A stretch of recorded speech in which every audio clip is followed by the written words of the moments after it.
Toilet. ये लो चले मूतने साहब, ब्रेक में नहीं जाते बनता क्या?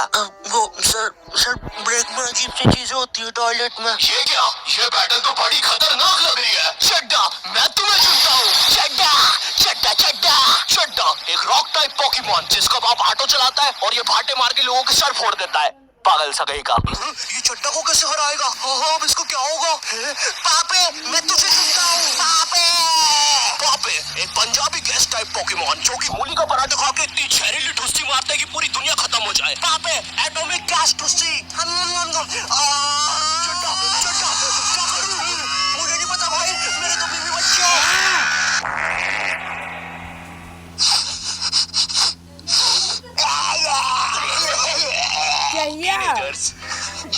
नहीं, ये वीडियो ऐसे स्टार्ट नहीं होगी। ये तो बस मैं तुम्हें बताना चाहता था कि ब्रेक में बॉयज टॉयलेट में कैसी हरकतें होती है, और ये भी बस उसका 1% था। गर्ल्स टॉयलेट के बारे में मुझे ज्यादा पता नहीं है, या मुझे पता है?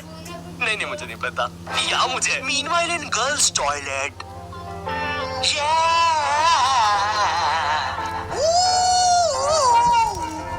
ये कहानी है गर्ल्स टॉयलेट के पीछे की। जी हाँ दोस्तों, गर्ल्स टॉयलेट जहाँ लड़कियाँ सुपर हीरो बन के ठरकी बुड्ढों को बचाती है। यहाँ पर खुशियाँ और अमन से रहे लोग। क्या? अरे भाई फिर तुम ही बताओ, लड़कियों को इतना टाइम क्यों लगता है बाथरूम में?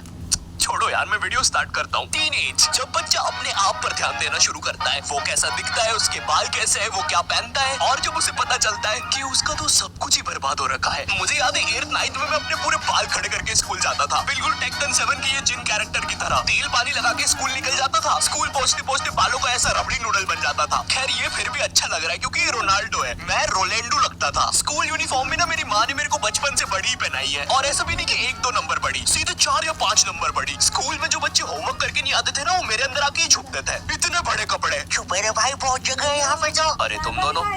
आप कौन हो? अरे मैं पापे हूँ।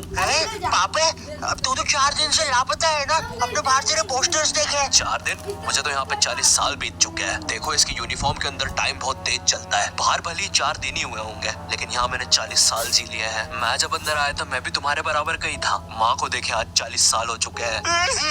पापे 4 दिन से गायब है मेरा बच्चा, कुछ खाया होगा कि नहीं? अब जैसे जैसे तुम टीनेज में आ रहे होते हो, तुम्हें तुम्हारे बालों पर, कपड़ों पर शर्म आने लगती है। मुझे याद है मैं बचपन में वो चौड़ा सा हुक वाला बस्ता लेके स्कूल जाता था, जो साला आते जाते गेटों में फंस जाता था। लेकिन इस बस्ते में एक बेस्ट बात तो थी यार, ये जो आइट साइड से एरोप्लेन के पंखे निकले हैं ना, ये इतना कूल डिजाइन पता है क्यों बनाया था? बच्चों के उड़ने के लिए। अब मुझे पता है तुम मेरे पे यकीन करोगे ही नहीं। रुको, चल कूद के बता।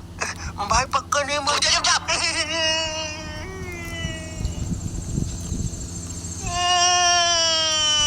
मैंने तो बोले।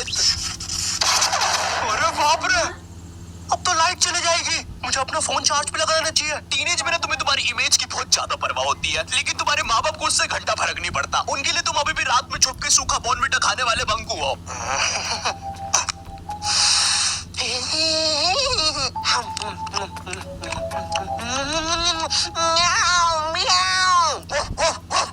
बॉर्नविटा सूखा तो बिल्कुल ना खाने दे बच्चों को। भाई मेरी इमेज की तो ना पहले से ही धज्जिया उड़ रखी थी मेरी मम्मी की वजह से। मैं ना स्कूल बस से जाता था, और डेली जैसे ही मैं बस में चढ़ने वाला होता था, उसी समय मेरी मम्मी को याद आता था, अरे ये दूध पीना तो भूल ही गया। भगते भगते उबलता हुआ दूध और बादाम लेके मेरी मम्मी बस के सामने खड़ जाती थी कि जब तक मैं वो उबलता हुआ गरम गरम दूध खत्म नहीं करूंगा कोई कहीं नहीं जाएगा। भाई मेरी माँ एक दूध के गिलास और 2 बादाम के साथ पूरी बस हाईजैक कर लेती थी। अब ना सारा प्रेशर मुझ पे होता था, क्योंकि मुझे वो 100 सेल्सियस का लावा जितना गरम दूध 10 सेकंड में गटकना है, क्योंकि अब बस के सारे बच्चे इंक्लूडिंग ड्राइवर और कंडक्टर भैया सबकी नजर मुझ पे ही है। वो गरम दूध गटकने के बाद मेरा गला कुछ ऐसा हो जाता था। वैसे ये मेरी फोटो लीक कौन कर रहा है बे? टीनेज में तुम्हारे माँ बाप तुम्हारी प्राइवेसी की धज्जियां उड़ा के रख देते हैं। एग्जाम्पल के लिए अगर तुम अपना फोन कहीं छोड़ के जाओगे, ये पक्का चेक करेंगे, और अगर तुम बोल के जाओगे मेरे फोन पे किसी का भी फोन आए तो उठाना मत, फिर तो पक्का उठाएंगे। और चलो फोन उठा लिया कोई दिक्कत नहीं है, लेकिन अब बात भी तो करो सामने वाले से। फोन उठा के चुपचाप खड़ जाएंगे। इनको पता लगाना होता है कि सामने वाला कौन है, क्योंकि इनको लगता है कि तुम्हें बस लड़कियां ही फोन करेगी।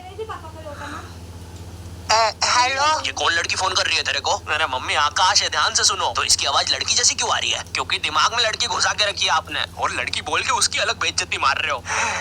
क्या सच में मेरी आवाज इतनी लड़की जैसी है? कहीं मैं सच में तो लड़की नहीं? बहुत हो गया, अब मैं अपनी शक्तियों का गलत इस्तेमाल करूंगा। और इसी तरह आकाश ने अपनी शक्तियों का गलत इस्तेमाल शुरू कर दिया। बेबी एक बार फिर से बोलो ना प्लीज ना। रिचार्ज करवाओ ना सोना बाबू। विंगाडियम लेवियोसा। सुनो सुनो, मेरी सारी जायदाद मेरी बेबी के अकाउंट में डाल दो। और हाँ, 253 का रिचार्ज। 256 का बाबू। 256 का रिचार्ज भी करते हैं। हो गया सर, हो गया, काउंटर मत तोड़ो हमारा, हो गया। Baby baby baby baby. सब छोड़ के चले जाते हैं। और इसी तरह आकाश बन गया दुनिया का सबसे बड़ा स्कैमर।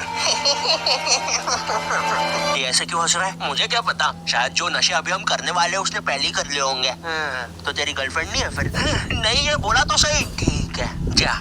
वैसे एक सेकंड, नशे के बारे में क्या बोला? तो अगर तुम अपने फोन की तरफ देख के इतना सा भी मुस्कुरा दोगे ना, तो इन्हें लगेगा तुम अपनी गर्लफ्रेंड से बात कर रहे हो। और चलो मान भी लेते हैं अगर मैं अपनी गर्लफ्रेंड से बात कर रहा हूँ, तो मैं मुस्कुराऊंगा क्यों? अरे भाई वो गर्लफ्रेंड है मेरी, जोकर थोड़ी ना। अरे अरे नहीं नहीं। सुरेश, क्या तुम्हें ये नाव वापस चाहिए? अंदर आओ। ओए रहने दे, नाली वाली नाव है वैसे भी, तू ही रख ले। और तेरे को शायद कहीं देखा है मैंने। ओए तू तो शालिनी जैसी दिख रही है। ओए शालिनी है ना तू? अरे नहीं। तू फिर से इतना सारा मेकअप करके नल्ली में बैठ गई पागल लड़की। नहीं। क्या नहीं? अंदर छींची होती है पता भी है। नगर पालिका वालों को बुला के लाना पड़ेगा, निकालेंगे तुझे यहाँ से। पता नहीं कहाँ की हिट पिक्चर देख ली जोकर वाली, नल्ली में बैठ जाती है बार बार जाके। सांप बिच्छू ने काट खाया तो पता नहीं कैसी गर्लफ्रेंड है। तुम अपने फोन में कोई भी फोटो अपने मम्मी पापा को दिखाने जाते हो तो ऐसा नहीं है कि चुपचाप देख ले, इनको चाहिए पूरा फोन अपने हाथ में। और जब तुम्हारा फोन माँ बाप के हाथ में जाता है ना, तो भाई ऐसी फटी में आती है ना, जैसे जब कोई अजनबी तुम्हारा फोन नहीं मांग लेता किसी काम से, और तुम्हें अंदर ही अंदर लग रहा होता है कि ये मेरा फोन लेके भाग जाएगा। तो अब तुम एक अजीब से पोज में रेडी रहते हो कि जैसे ये मेरा फोन लेके भागेगा मैं भी इसके पीछे भागूंगा। अरे ये नेटवर्क, अरे ये नेटवर्क ही नहीं आ रहा। हो गया। Thank you. अरे मेरा फोन।